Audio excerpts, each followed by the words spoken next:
Hi there guys, welcome to the first Tech Inquisition Tech Rant. And yes, today we are talking about this thing.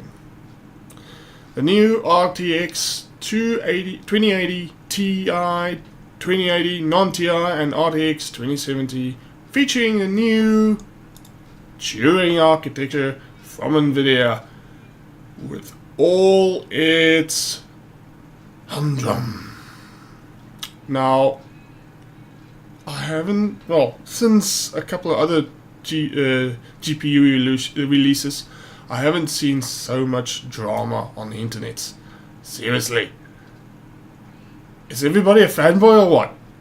It's like, oh, they didn't talk about this, oh, they didn't talk about that, oh, they didn't show this, oh, they didn't do that. Seriously, people. This is just an announcement. This is just a release. Pre-orders are available. And if you're freaking pre-ordering something without knowing how good it is, actually, that's your own stupidity. Anyway, let's get back to my tech rant, which is just basically talking about all the bloody hoopla regarding the RTX family from Nvidia, Geforce. Just as well call it Geforce now. But anyway, I digress. Let's have a look and see what all the fuss is about. So I'm going to go and start talking using articles. Now, here is the first article I'm using. My friends at Video Cards is basically their side. They got the best articles according to me regarding news and hype and stuff and rumors, but we're not going to talk about rumors. We're going to talk about what's been given and how to interpret it and not go full mental.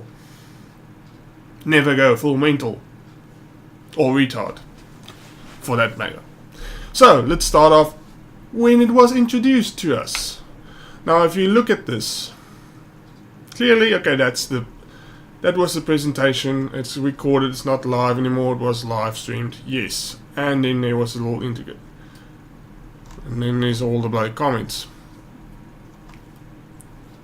Jensen basically introduced to us a new architecture. Not a refresh, not a rebrand. It is a new architecture. It's based on old architectures, but it's parallel designed to what we currently know as Pascal and Maxwell. These have been in development a long time. So Volta and all the others were one branch. Turing is another branch. Just think of it that way. Now Turing has a lot of the stuff that we know in Pascal, Maxwell and Volta Titan V. We didn't really know it. Basically only for rich boys and idiots. I'm not blaming, I'm not judging, I'm just saying you could have really, anyway. But it does introduce a new architecture, including new hardware focused on different aspects of graphics. Stuff that we haven't really thought about. We've been playing our games, we've been just using our GPUs, and we've been having a good old time. And we've been having our little infights between AMD and Nvidia, which is all just posturizing. So I don't care which team you bat for. As long as you're happy with your GPU, just go with it. But anyway, talking about this specific GPU and why everybody goes up in arms about it. Yes, it is a side development. It is most likely sitting somewhere between Pascal and Volta in terms of graphics rasterizing performance, but you have to think of it slightly differently than we used to think about a graphics card. This is taking your GPU and moving it sideways. It's basically adding future enhancements to the architecture that will grow over time, will most likely this is Gen 1, so do not expect the best yet. It's gonna be okay-ish. It's not gonna be the fastest, but it's going to be the first. And that's what Nvidia wanted to do. Get their foot in the door first, before AMD, before Intel, before whoever wanted to actually try their luck with the new direction for gaming, which is making graphics look slightly better, adding better effects and such. Now I know Nvidia has been pushing a lot of stuff, and kudos to AMD for pushing whatever they could, and trying to push async compute as the baseline. This now Turing promises some sort of parallelized processing capability, so we hope and pray async compute is good in this generation. Well, we'll see when benchmarks come out. The promises are there. Everybody's thinking, ooh, this async is there. Yeah, this is talking about async, but we'll see. So, ray traced gaming, and this is the whole principle of RTX. This is basically just the icing, the cherry on top. The cake itself is still the same. It's most likely Pascal, slightly improved, added more parallel processing capabilities, more compute possibilities using tensor cores and existing compute processors and architecture. But I think what Nvidia wanted to do, and why the freaking presentation was so incorrectly received, was they focused mainly on the new stuff, the icing, the cherry on top. They didn't focus on what made the cake, which is the cake itself. They just focused on the nice stuff, which is RTX. Future-based technology, yes, it's new, it's here now, but it's still in development, it's still new, it's still alpha. This is really first gen. We're gonna most likely not get the benefits that we wanted to see, what we've been promised yet. It's a first step, and it's a first step in the right direction, but it's still gonna be a first step. So it will most likely not be to everybody's liking. Every new technology was like that in the beginning. Nobody accepted it at first. I expected more. Yes, you would expect more, because we're all happy with more that we've received with the existing technologies. We've developed with those technologies. We're happy with big improvements there. But when something new comes along, we immediately want the best, which doesn't work that way. It still has to develop in its own right. So, unfortunately, RTX is going to be the same thing. But this is the first step, people. Give Nvidia the benefit of the doubt in terms of where they want to push the market. Kudos to them for going, because really this is slightly undercutting AMD. Before AMD even could have thought about something like this, AMD is strong in the compute, really, it is. But they really missed the opportunity here, and I blame, unfortunately, the cuts in the R&D because of focuses on mainly Navi and PS5. So to say, Lisa, your focus on Ryzen, commendable that it paid off, but you basically shot yourself in the foot when it comes to your graphics. So hopefully AMD picks up the pace and finds its new rhythm and actually starts doing GPUs again.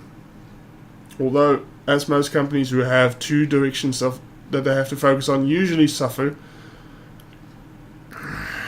it's difficult sometimes to be ahead when you have two heads that you have to be ahead with. But, yes, coming back. As we can see, we've got 3 cards identified. RTX cards. No more GTX for the top cards. RTX. Ray tracing cards with ray tracing capabilities. Most likely what you would see, the 2060, the 2050s, and whatever, if there's anything below that, would all be GTX cards with basically non-existent ray tracing capabilities. It would basically, what we would have wanted Pascal to be with is additional performance. You'll get slightly additional performance, and compared to the previous version or the previous generation, but it will not be such massive cards. These are really the bargain basement cards for bargain basement gamers. Sorry people, you get what you pay for. Now if you really want the latest and greatest, and you want all the newer features, and you want all this, unfortunately, and when you're in a market where actually one person is the leading force, where they can dictate prices because there's no competition that will drive their customer base away from them, that's worthwhile. Seriously, I'm sorry, Vega wasn't that. It didn't deliver. It is just a flash in the pan, and that was it. There's gonna be a lot of fanboys that's gonna, oh yeah, more Vega, more Vega. Too bad. It's a short-lived architecture. Yes, you're gonna get a revamp. You're gonna get reimaginations with Vega 20, and hopefully her 7nm is gonna make it better. But I really doubt we're gonna see that in gaming hardware at all. But yes, I digress. Focusing back on Turing and RTX. The prices are steep. There's no denying it's steep. But with this pricing and with the release of the 2080 Ti and 2080 and 2070, we have definitely got an indication here. Usually the Titan would be released close to the 2080, not a Ti. A Ti comes after the Titan. This leads to the current thinking, that Titans are not on their way. There have been rumors that somebody said, oh, there's a Titan RTX on the way. I'll believe it when I see it. But till then, my idea is the Titan's been replaced with the Ti. This is what Titan and Ti stand for, is a titanium. That's the titanium range. But that's your new Titan for now. This is your new Ti for now. This is your new 28, your 80 model. And whatever comes afterwards basically shifts up in a level, so to say. And as you can see, they don't look bad. People are just complaining about, oh, this looks so bad, and this is uninspiring. What do you expect for a bloody reference design? This is a reference design that they're going for now. Twin fan, yes, axial cooler, normal. This looks almost exactly like you would see on an aftermarket AMD graphics card with a twin fan design. It looks almost exactly the same. It's slightly, a little bit more smoother, slightly less finicky designs, gamey shit, but it's still a good design. In my books, it's good.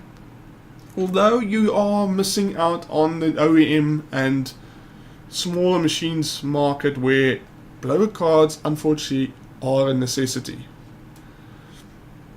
But they've left that open out to their adding board partners to basically design blower cards for those machines. So, going back, this is not going to affect Nvidia. Nvidia wants to release cards which work. So they focus on something that cools slightly better, not massively, but this is going to be slightly better. They're claiming it's 7% of the noise frequency of a blower card. That's to be seen. A lot of claims. Even anybody who believes what a manufacturer claims in presentations, in graphs and stuff, you're an idiot. Take everything that they say with a grain or even a bloody mountain of salt. Just accept that when third-party reviews finally come around, which we hope will be the 14th of September, but when they finally come around, you'll get a better understanding of what the true figures are, what the true increase in performance is. Can your current games and your current workloads be improved by using any of this new hardware? Or is it just basically the same, and what you're buying is possibly going to give you some benefit in the near future? Which mainly the same thing AMD did with their graphics cards and their AC compute ability. They basically sucked at DX11, but they were able to run games But they eventually got there with Vulkan and DX12, where the performance upped and actually became something that competed at mid-range level. So, this is possibly the same thing. This is Nvidia's async moment. They are providing hardware which will most likely be limitedly implemented and limitedly used, but eventually with the big push in the market for ray tracing capabilities, and more games will get on board and more games will start using it, and there you will start seeing improvements in performance in those areas. And you'll most likely see with the next generation of graphics cards, which will most likely be next year, the performance will be even better. But that's how things work. Unless you really just look into one thing, which is, oh, my CUDA cores, oh, my frequencies, oh, my... People, GPUs have more than just those few aspects that determine how good they are. We've seen this happen to countless times. Oh, teraflops. Teraflops means fuck all. In the end of the day, AMD teraflops, Nvidia teraflops, I'm not even going to talk about Intel because they don't even exist yet, but you can't compare the two because they work differently. Architectures work differently, therefore the performance is differently. You can't say, oh, this one has more teraflops, it's going to be faster than this one. Bullshit. Doesn't work that way. Sorry. That's just the fact. Just deal with it. So as you can see, 3 models. And as you also most likely have already seen and already realized, this little pain in the ass, the 2070, has no SLI capability. None. Fucker. This is just... They did it with the 1060. Now the 70 model. They really either are phasing out SLI and NVLink in the gaming graphics environment, or they're really trying to make it a selling point for the top cards only. They really want to drive sales up the family tree, which I think that's the real reason why they're doing this. Stupid in my books, but yeah, what can you do? So, as expected, as discussed, NVLink Premiere experience only for your 2080 and your 2080 Ti. Seriously, people.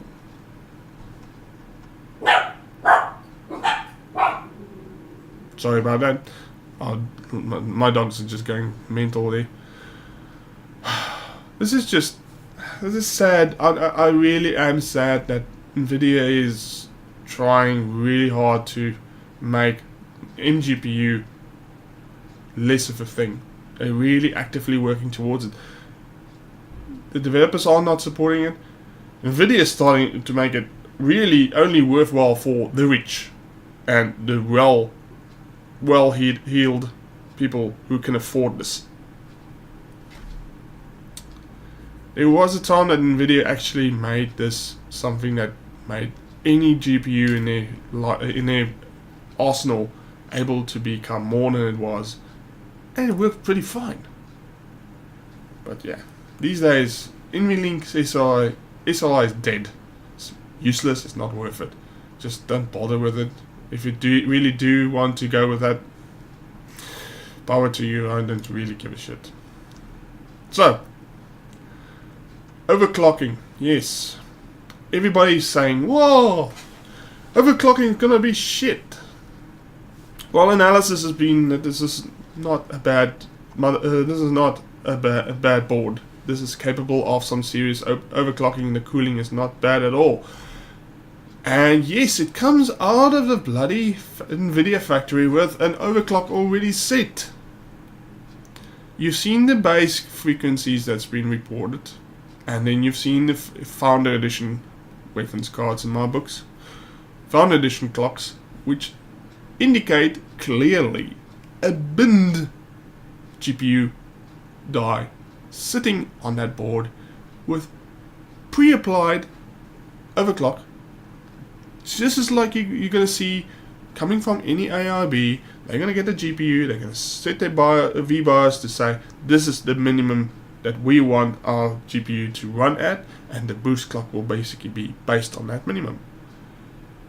If it is doing exactly the same, you can still downclock it in your software, in your new control software for the GPUs, like freaking Afterburner and that stuff. You can do that. You can downclock it. You can overclock it still further than what Nvidia is giving you.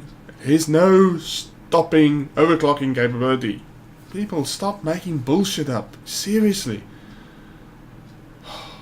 I seriously sometimes think people have fanboys. Oh, you are such idiots.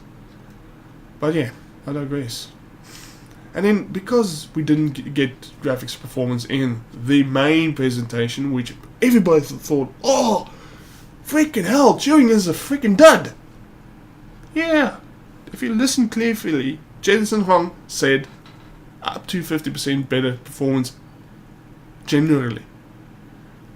2 times Pascal in certain aspects, and 6 times Pascal in RTX. Different sections of the GPU, different implementations have different speeds, different capabilities, different uplift. This just basically is an internal presentation slide of what the 2080 is compared to a 1080. It can be up to twice the speed of a 1080 with their super sampling, AI super sampling enabled. Now what that is basically just taking low resolution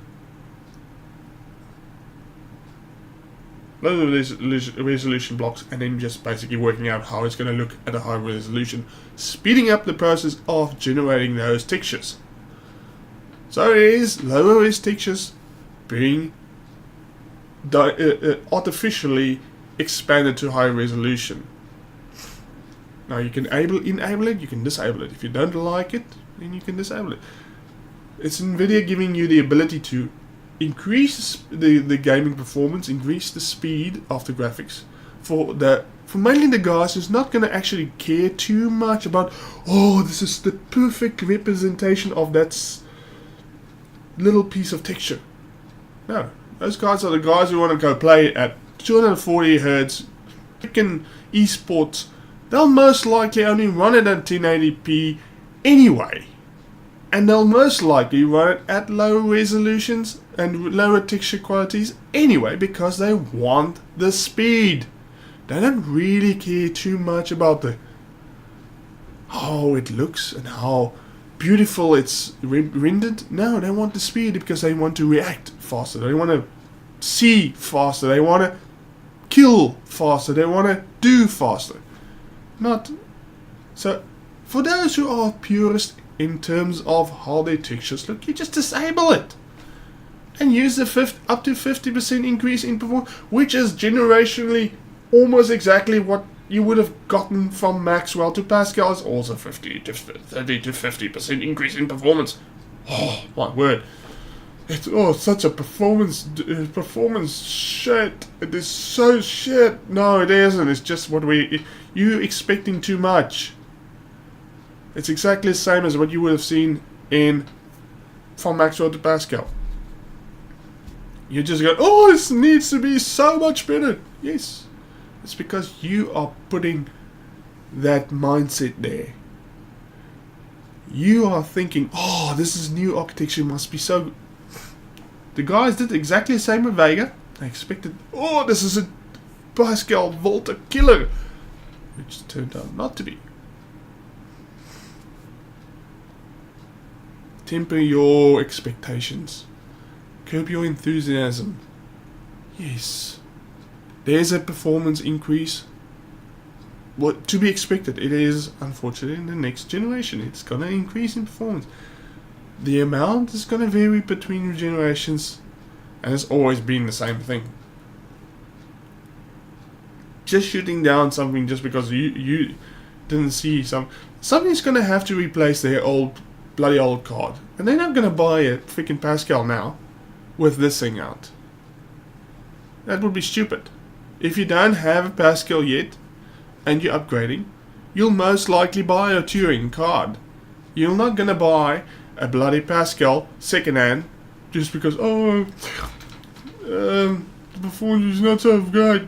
So you're gonna buy a secondhand card that's most likely been throttled by some other guy who wanted to do mining in the back of his house or back in his garage. So yeah, brilliant buy. Anyway, so buy if you don't have a Pascal card and you want to upgrade. This is good enough.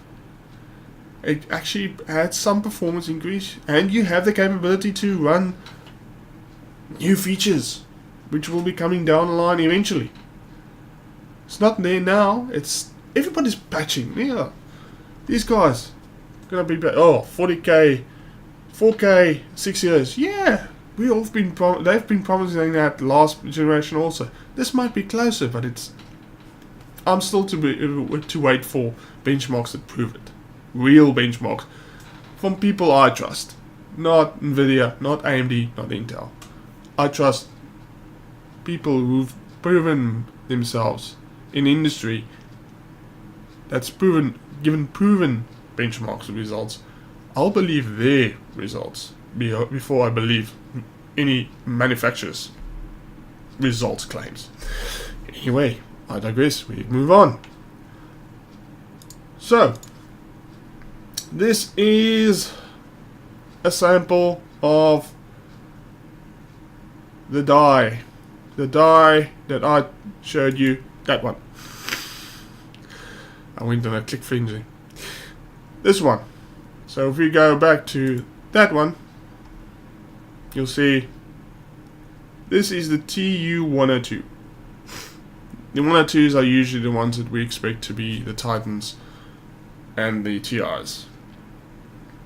It's got all the stuff there. This is a slightly cut down version. This is not the one that we're seeing in the Quadros, which are fuller versions. This basically your basic Quattro has got this similar specs to this, but yes, this is not a full on TU102. This is not a full fat freaking GPU. This is cut down. It's gonna happen. What do you expect? This is gaming cards, not freaking Quados. They're gonna make more money out of the full fat GPUs than the professional line GPUs.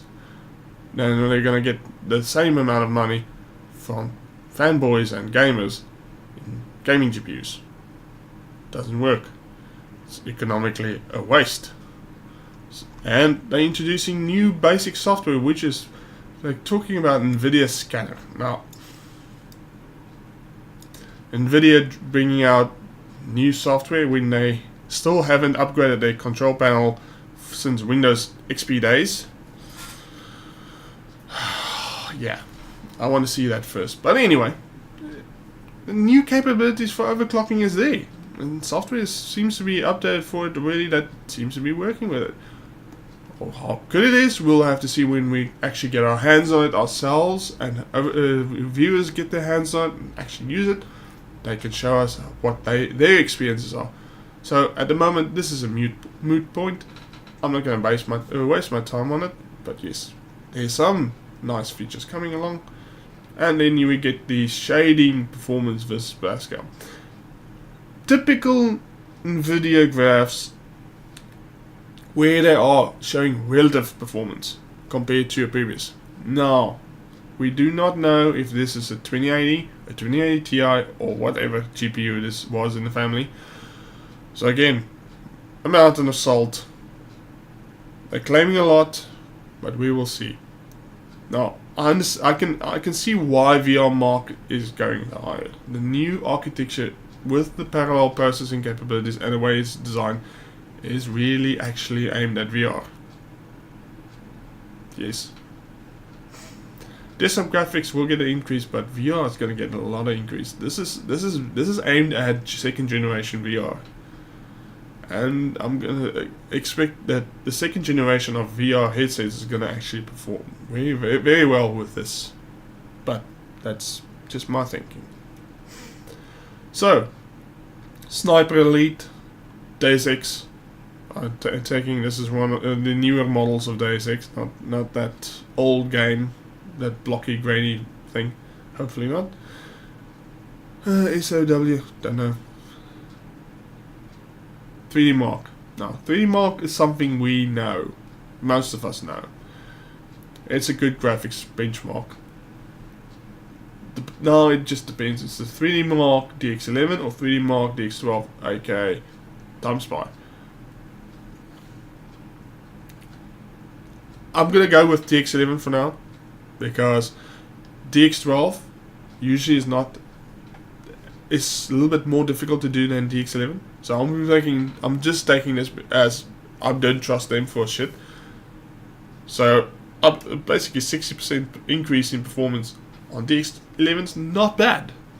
Not bad. So say if it is the DX11, we'll see most likely a 50% to 52%, 55% increase in Time Spy scores, graphic scores. That is, don't think about the whole score. Think about graphic scores. And then Return of the Tomb Raider, slightly under 60%, and Ashes of the Singularity, Ashes of the Benchmark. Yes, well, not bad. But then, again, we don't know what resolution, which GPU, what settings. This is all typical manufacturer freaking BS. So, do not make assumptions based on what you're seeing here. Wait for real bloody benchmarks. People, I know you are all wanting something great. Especially if the AMD fanboys want to see it fail spectacularly, and Nvidia fanboys want to see it perform spectacularly. That's why they want up to freaking 100% performance increases. Be realistic, people. This is GPUs. This is not the freaking. It's not the second coming. Seriously. Take it as it comes. Wait for benchmarks. Form your own opinion. Then, and only then,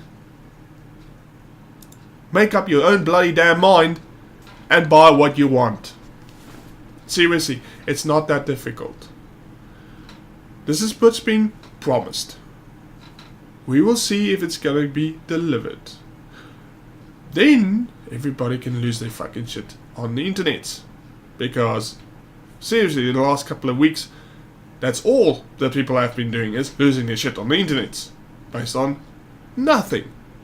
A lot of bloody information that hasn't got anything to base on, to reference on.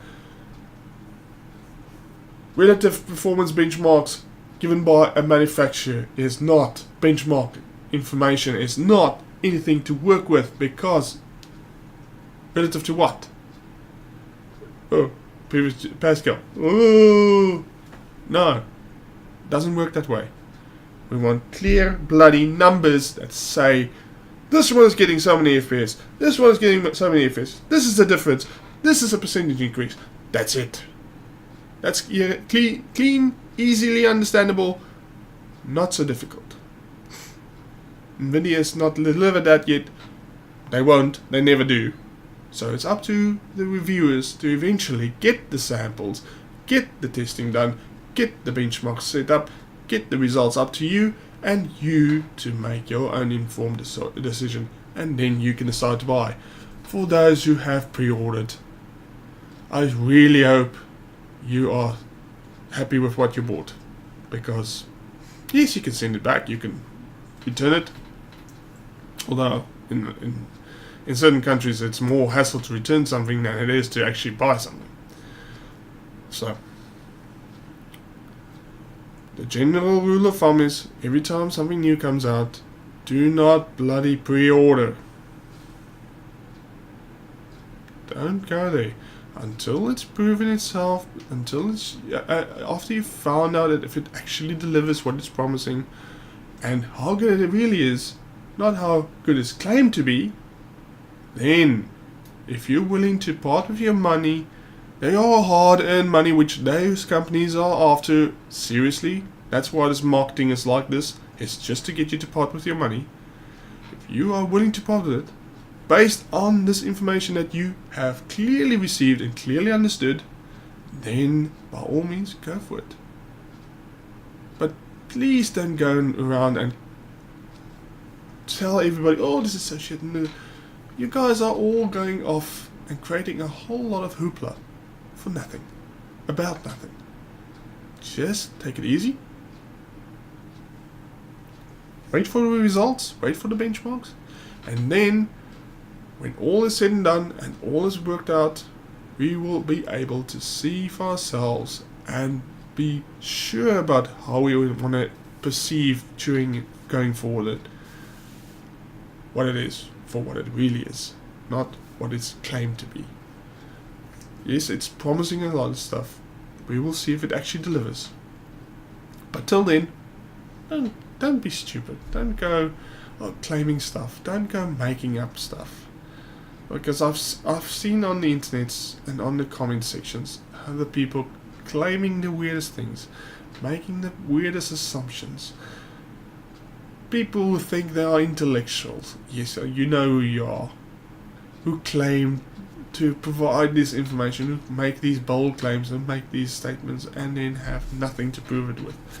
People, seriously, this is not a freaking bloody battle. This is consumerism. People buy what they want. People make their own decisions. If you want to be a dictator to everybody else, then you do not deserve to be. You shouldn't be on the internet because you're an idiot. Just let people be. Let them make their own mistakes. Let them learn from their own mistakes. That's how it goes. That's life. So, that's my rant regarding the whole hoopla regarding Turing. Yes, this is first gen RTX and first generation new direction gaming that's being promised and which Nvidia is actively trying to push everybody into. So they are trying to segment the market away from their competition. Any big company that is in a market of making money and trying to position themselves in a winning position will do that. It's just plain economics and plain competition. Although it would be nice if AMD could actually pick up their balls and actually start running and actually do something in the same spaces. But till then, we'll have to continue with one company dictating to the rest of us. So support whoever you want to support. Do not shit on everybody's head just because they do not agree with you. Everybody's got their own opinion, and that's it. Just leave it at that. So go forth, think about the information you've seen and you've read and you've heard from me. Think about it clearly and then form your own opinion. And as I said before, make up your own damn mind and do your own damn thing and keep it to yourself, because the rest of us don't give a shit. So, thanks for watching this bloody rant. I know it's been freaking long.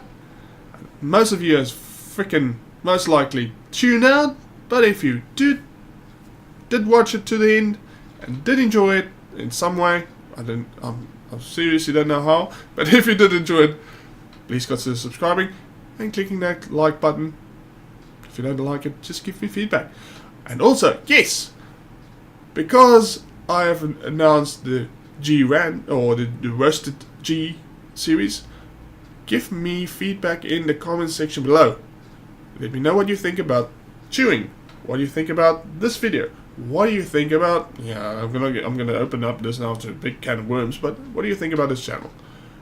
Give me feedback. Roast me. Roast this video. Roast away. And then hopefully in the new video that's gonna come out, that's gonna go through all these comments and suggestions and roasting comments. And be prepared. I'm gonna roast back as hard as possible. You'll see that in the next video, or the first actual video of the Roast G series. But then, till then, thank you very much for watching. Goodbye.